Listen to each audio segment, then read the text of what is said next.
a man who honed his technique not in the ring, but in a real-life death match.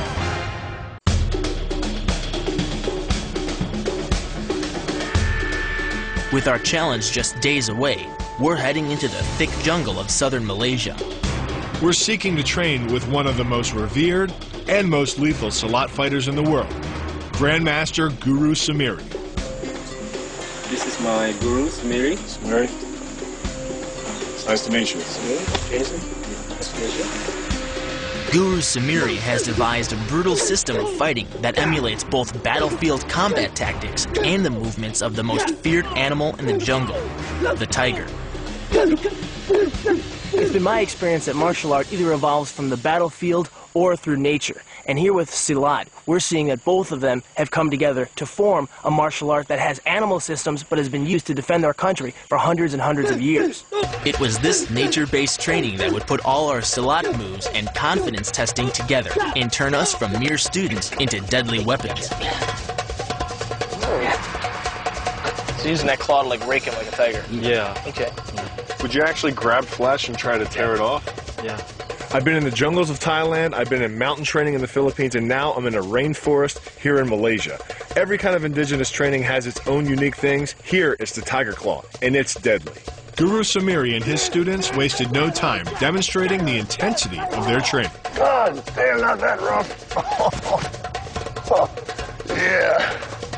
He had let us know in no uncertain terms that hair-mouth training was hard. And that if we couldn't stand the heat, we'd better get out of the jungle. Already battered just from our greeting, we kicked off our training with a grueling 5-mile run. Before we could catch our breath, we went right into a thigh-burning conditioning drill called kuda kuda. It seemed simple. Stand in a forward stance and stay there. But then, the guru added another twist.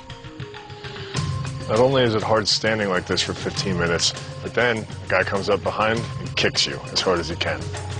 For good measure, Guru had one of his top students jump up and down on our calves and thighs.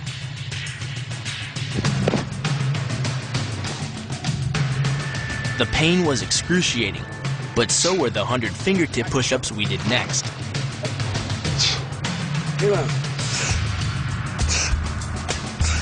Tiger claw push-ups are hard to begin with. Doing them in fire ants is even harder. For the rest of the day, Guru Samiri pushed our bodies to the breaking point, drilling strikes, throws, and takedowns in rapid succession. I thought this was supposed to be fun. Training with Guru in this form of Silat really takes it back to the bare basics. There's no funky gyms and equipment. This is nature training the way nature's animals train. With every move, we could feel our Silat skills improving. This was the perfect way to prep for a fight.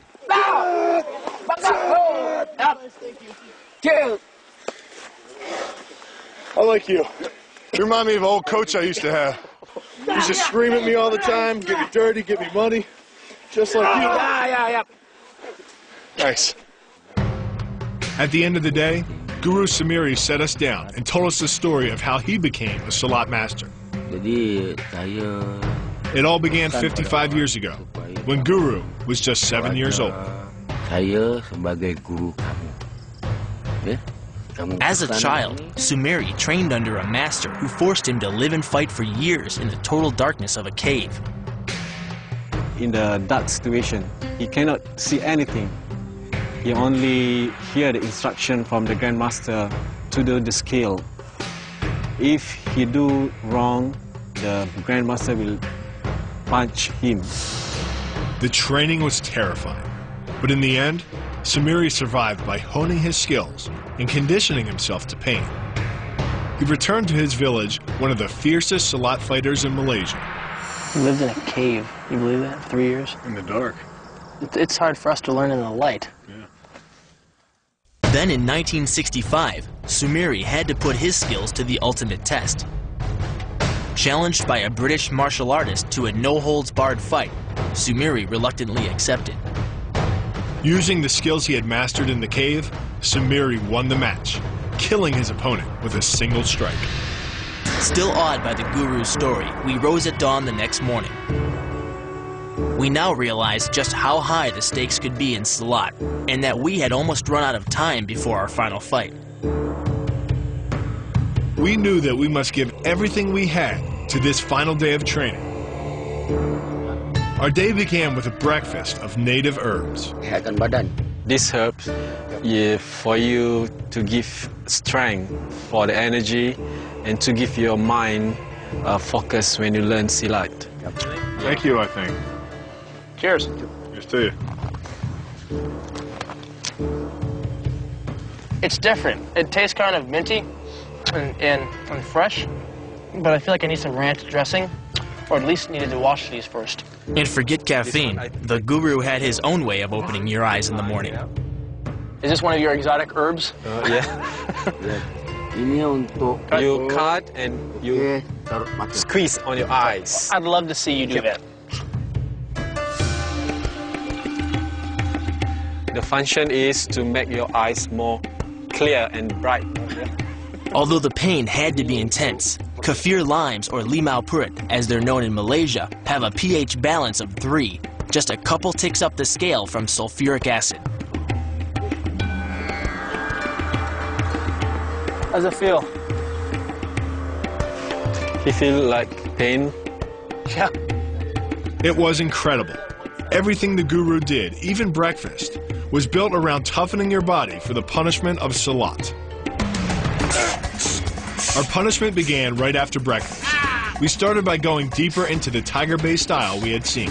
The skill is to protect yourself, attack you from up, from the height. Okay, so I'm catching his leg, yes, and then using my other foot to sweep him. Yep.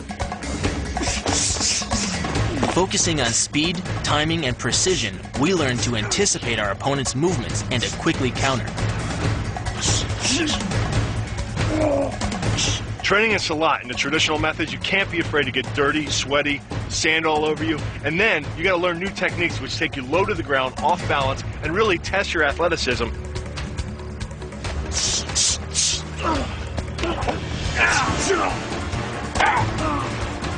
After working on Tiger style, it was back to physical conditioning, using just our bodies and the environment itself to work our muscles. Training in martial arts in a gym is completely different than training outdoors. Whether it's on sand, on grass, or in mud, or even in the water, there's different techniques that are going to lend themselves to being in different areas, and all of them are difficult to do. The guru also wanted to force us to increase our tolerance to pain. To prepare, he had us practice our breathing and mental focus.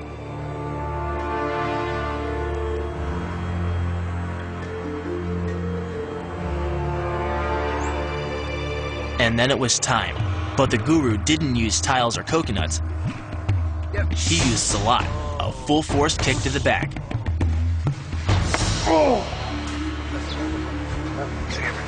The strike hit directly on my kidney, and the pain was incredible. If I could survive this training, an actual fight would be nothing. It was a brutal finale to one of the toughest training regimens we'd ever experienced. But it was worth it. We were as ready as we would ever be to face our opponents. Thank you. So that evening, the guru's students gave us a true warrior send-off.